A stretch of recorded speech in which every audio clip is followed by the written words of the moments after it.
कोमल की मम्मी के बार बार फोन आ रहे थे कि वो किस समय मायके आने के लिए निकल रही है। हाँ मम्मी, बस आधे घंटे में निकलूंगी, वही 1.5-2 घंटे लगेंगे गुरुग्राम पहुंचने में, रास्ते में बहुत जाम मिलता है, तो मेट्रो से आ जा। मम्मी वो अटैची और बैग भी है ना, इसलिए मैंने कैब कर ली है, आप टेंशन मत लो, मैं आ जाऊंगी। ठीक है कोमल, आ जाना टाइम से, मैं खाना तैयार रखूंगी। कोमल फोन पर कुछ और कहती, उससे पहले ही फोन कट गया। कोमल मायके जाने की तैयारी करने लगती है। रिंकू और दिशा की गर्मियों की छुट्टियां थी, इसी वजह से कोमल कुछ दिनों के लिए मायके रहने जा रही थी। मुझे ऑफिस के काम से न जाना होता तो मैं तुम्हें गाड़ी से छोड़ देता, पर बहुत अर्जेंट मीटिंग है आज ऑफिस की। वैसे मैं बीच में मिलने आ जाऊंगा और बाकी तुम मम्मी के घर रहकर आ जाओ, फिर हम बच्चों के साथ घूमने चलेंगे। कोमल खुश थी कि वो बहुत दिनों बाद मायके रहने जा रही है। बच्चों के स्कूल और कामों की वजह से कोमल बहुत कम मायके रहने जा पाती थी।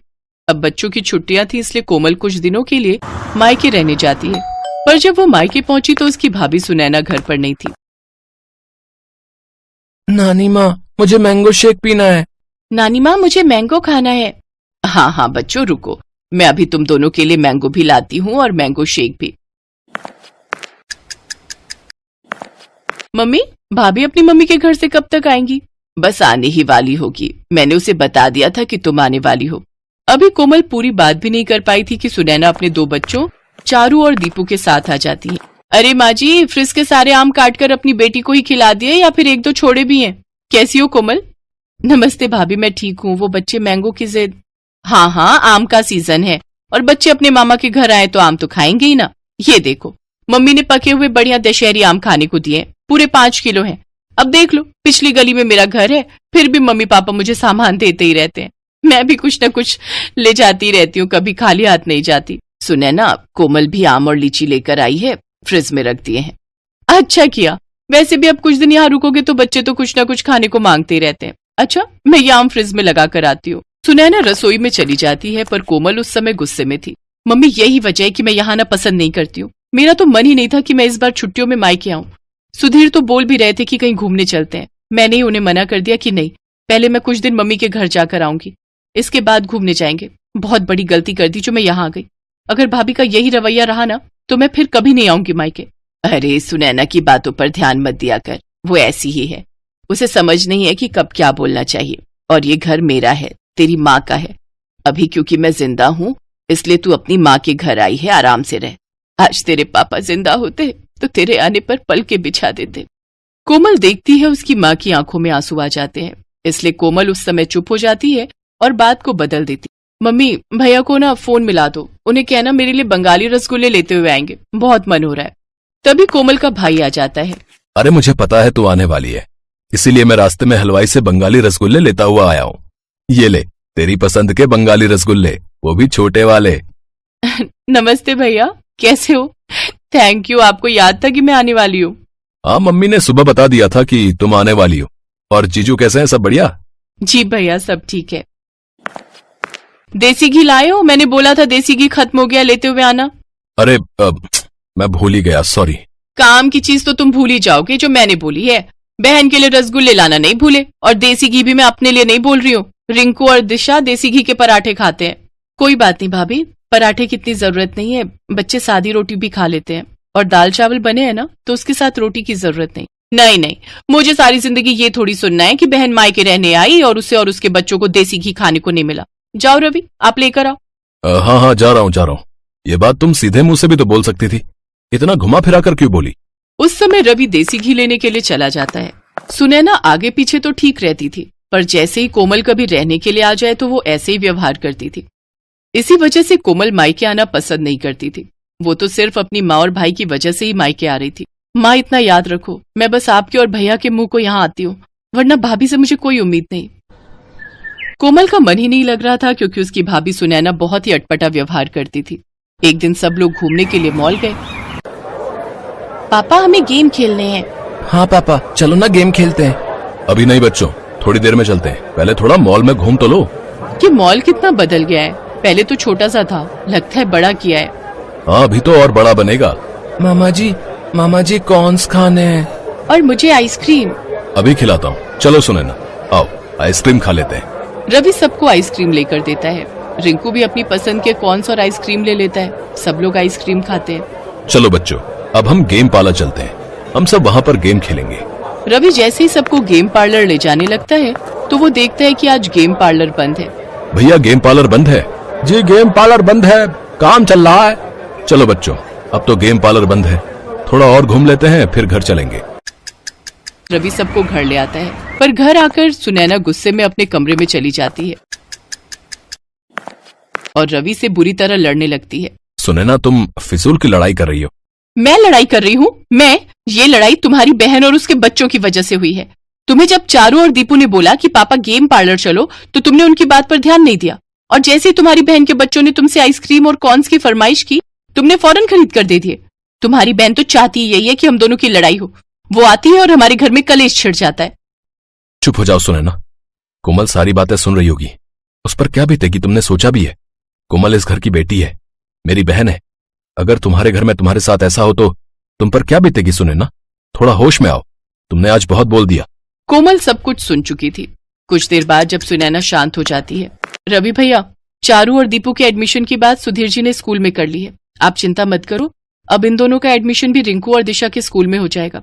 छुट्टियों के बाद आपको एक फॉर्म फिल करना है, बाकी सारी बात सुधीर जी ने कर ली है। अब जीजू को मेरी तरफ से थैंक यू बोलना। वैसे मैं भी उन्हें पर्सनली फोन कर दूंगा। इतने समय से एडमिशन की वजह से मैं बहुत परेशान था। सुधीर जी ने बहुत बड़ा काम कर दिया। कोमल वापस जा रही है रवि।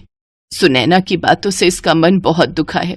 हाँ भैया, अब मन बहुत दुख चुका है और आप प्लीज मुझे रोकना मत।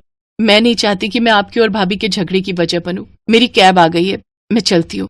कोमल जैसे ही बैग उठाने लगती है, सुनैना उसका हाथ रोक देती है। कोमल सॉरी, मैं जानती हूँ मेरी वजह से तुम्हारा मन दुखा। तुम हमारे लिए इतना सोचती हो और मैंने तुम्हें कितना कुछ गलत बोल दिया। ऐसे अचानक मत जाओ, सुधीर जी गलत सोचेंगे। कुछ दिन और रुक कर जाना। बच्चे बहुत मन से अपने मामा मामी के घर आए हैं, मैं ऐसे नहीं जाने दूंगी। मैं जानती हूँ मैंने गुस्से में बहुत गलत बोल दिया, पर मैं ये भी जानती हूँ कि तुम मुझे माफ कर दोगी। भाभी प्लीज आप मेरे से सॉरी मत बोलो, आप मुझसे बड़े हो। सारे गिले शिकवे दूर हो जाते हैं और मन की कड़वाहट खत्म हो जाती है। सुनैना और कोमल एक दूसरे के गले लग जाती हैं। सब कुछ ठीक हो जाता है। रिश्ते फिर से सुलझ जाते हैं।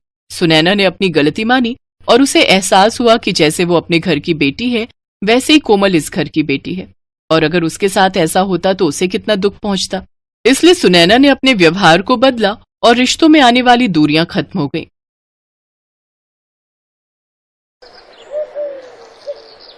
कुछ दिनों से मीरा बहुत परेशान थी।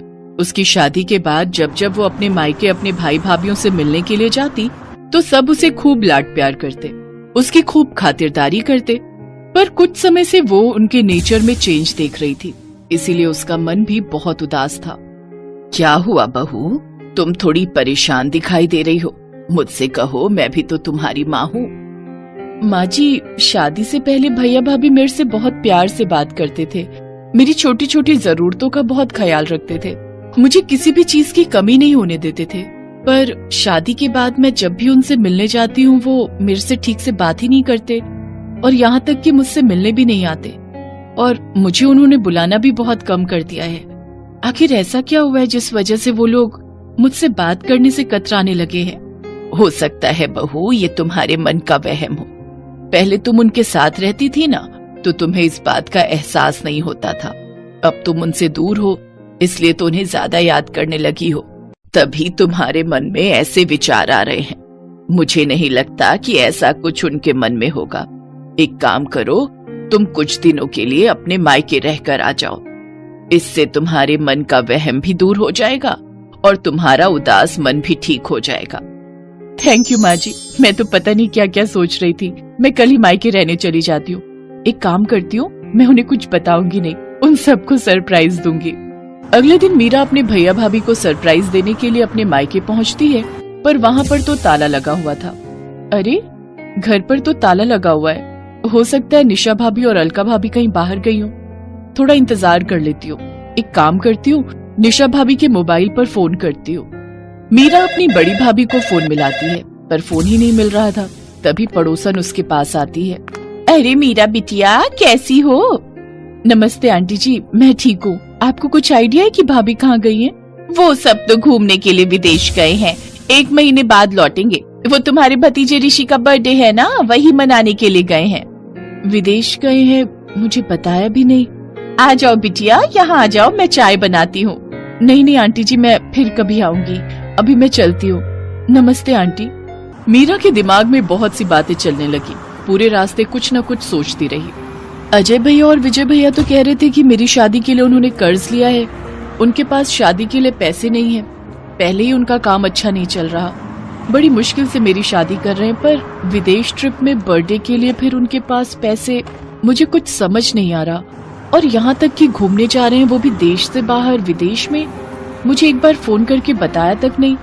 उलझन भरी बातें मीरा के दिमाग में चलती रहीं। जैसे ही वो वापस ससुराल पहुंची तो उसकी सास और पति दंग रह गए। अरे मीरा, तुम वापस आ गई? तुम तो भैया भाभी के घर रहने गई थी ना? क्या हुआ बहू, तुम लौट क्यों आई? भैया भाभी आउट ऑफ इंडिया गए हैं ऋषि का बर्थडे मनाने के लिए। सब लोग 1 महीने बाद लौटेंगे। मुझे एक बार भी फोन करके दोनों भैया और भाभी ने बताया तक नहीं। मैं यही सोच रही हूँ, कम से कम एक फोन तो कर देते। हमसे तो उन्होंने कहा था कि हमारे पास शादी के लिए पैसे नहीं हैं, इसीलिए अमित ने लोन लेकर पूरी शादी का खर्च उठाया था। वैसे मुझे ये बात कहनी नहीं चाहिए बहू, पता नहीं तुम क्या सोचोगी, पर उन लोगों के पास विदेश घूमने के लिए पैसे कहाँ आए, जबकि पूरी शादी तो हमने की है। यही देखते हुए कि उनके पास शादी के लिए पैसे नहीं है। ये तो तुम दोनों की लव मैरिज थी, इसी वजह से ना मैंने कुछ बोला, ना तुम्हारे ससुर जी ने, और ना ही अमित ने। छोड़ो विमला, ये सब कहने की क्या जरूरत है? बहू पहले ही बहुत परेशान है, ये सब बातें सुनकर ये और परेशान हो जाएगी। कोई नहीं, मीरा हमारी बहू है, हमारा खर्चा हो या इसके मायके वालों का, बात एक ही है। अगले 1 महीने तक मीरा के भाई भाभीियों ने एक भी फोन नहीं किया। अचानक 1 महीने बाद एक दिन जब मीरा अपने पति अमित के साथ बाजार गई हुई थी, वहीं उसकी दोनों भाभियां उसे दिखाई दें, पर वो दोनों उससे नजरें चुराने लगी। सुनो, ये तो निशा भाभी और अलका भाभी है ना? इसका मतलब ये लोग विदेश से वापस आ गए, पर इन्होंने आकर भी मुझे फोन नहीं किया। चलो तो मैं बात करती हूँ। छोड़ो ना मीरा, जब उन्होंने ही तुम्हें याद नहीं किया तो तुम क्यों उनसे बात कर रही हो? रहने दो। नहीं नहीं, ऐसे थोड़ी होता है। जरा पूछूं तो, वो मेरी भाभियां हैं, उनसे ये सब पूछने का तो मेरा हक बनता है। रुको, मैं अभी पूछती हूँ। मीरा जैसे ही अपनी दोनों भाभियों के पास जाने लगती है, उसकी भाभियां उसे देखकर इग्नोर करके चली जाती हैं। निशा भाभी, अलका भाभी, इधर। अरे, मुझे देखकर भी अनदेखा कर दिया। मुझे कुछ समझ नहीं आ रहा, आखिर ये माजरा क्या है? मैंने तुम्हें बोला था ना कि मत जाओ। देखो, उन्होंने तुम्हें देखा फिर भी नहीं रुकी। चलो अब घर चलते हैं। मीरा घर आकर सारी बात अपनी सास को बताती है। अब तो ये सब सुनकर मुझे भी कुछ गड़बड़ लग रही है। तुम्हारे भैया भाभी तुम्हें अनदेखा क्यों कर रहे हैं? कुछ दिन इंतजार करो, देखते हैं, क्या पता वो खुद फोन कर लें। अगले कुछ दिनों तक मीरा ने वेट किया, फिर भी किसी का भी फोन उसके मायके से नहीं आया। एक दिन मीरा अपनी सास के साथ किसी काम से बाजार से लौट रही थी, तो रास्ते में उसे अपने पापा के खास वकील दोस्त मिस्टर शर्मा मिल गए, जिनसे उसे एक ऐसी बात पता चली जिसे सुनकर वो और उसकी सास हैरान रह गए। मुझे तो हैरानी हो रही है मीरा बिटिया कि तुम्हारे दोनों भाइयों ने बंटवारे का हिस्सा तुम्हें नहीं दिया, जबकि तुम्हारे पापा तो 3 हिस्से करके गए थे। उन्होंने तुम्हारी वसीयत में यही लिखा था कि तीसरा हिस्सा तुम्हारी शादी और तुम्हारे दूसरे खर्चों के काम आएगा। पता नहीं अचानक से तुम्हारे दोनों भाइयों ने मुझे मना कर दिया और मेरी जगह किसी और वकील को हायर कर लिया। मुझे बात ही समझ नहीं आई। अब मैं क्या ही बोलता कि मुझे क्यों हटा रहे हो। मेरा बोलना भी सही नहीं था ना, पर मैं ये तो कहूंगा बेटी कि तुम्हें अपने हक का पैसा लेना चाहिए। वो तुम्हारे पापा की आखिरी इच्छा थी कि तुम्हें भी बंटवारे का हिस्सा मिले। मुझे कहना तो नहीं चाहिए, पर कहीं ना कहीं मुझे लगता है कि तुम्हारे भाई भाभीियों ने तुमसे बेईमानी की है। मैं यकीन नहीं कर सकती कि मेरे अपने सगे भाई मेरे साथ ऐसा करेंगे। वकील अंकल, प्लीज मेरी हेल्प कीजिए, ताकि मैं अपने हिस्से के पैसे अपने भाई भाभीियों से ले सकूं। एक बार वो कहते तो सही कि बहन, हम तुझे बंटवारे का हिस्सा नहीं देना चाहते, तो मैं हंसते हंसते वो पैसे उन्हें दे देती। अरे, मैं तो उनकी सगी बहन हूँ। वो मुझसे जान भी मांगते तो मैं दे देती, पर उन्होंने मुझसे इस तरह झूठ और बेईमानी के सहारे बर्ताव किया है, वो माफी के लायक ही नहीं है। प्लीज अंकल, मुझे किसी भी तरह अपने भाइयों से अपना हिस्सा लेना है। ठीक है, मैं तुम्हारी मदद जरूर करूंगा बेटी। है मीरा, तुमने बिल्कुल सही फैसला लिया है। मैं और बाकी घर के लोग भी तुम्हारे साथ हैं। Thank you mummy ji, thank you so much. मुझे पता है कि आप लोग बहुत अच्छे हैं। आपने खुद ही सारी शादी का खर्च उठाया था, ये बात मैं कैसे भूल सकती हूँ। अब मैं अपने भाई भाभीियों से अपने पापा की जायदाद का हिस्सा जरूर लूंगी, जो वो मेरे लिए छोड़ कर गए हैं। वकील मिस्टर शर्मा की हेल्प से मीरा को अपने पिता की जायदाद में से तीसरा हिस्सा मिल जाता है, जो वो उसके नाम करके गए थे।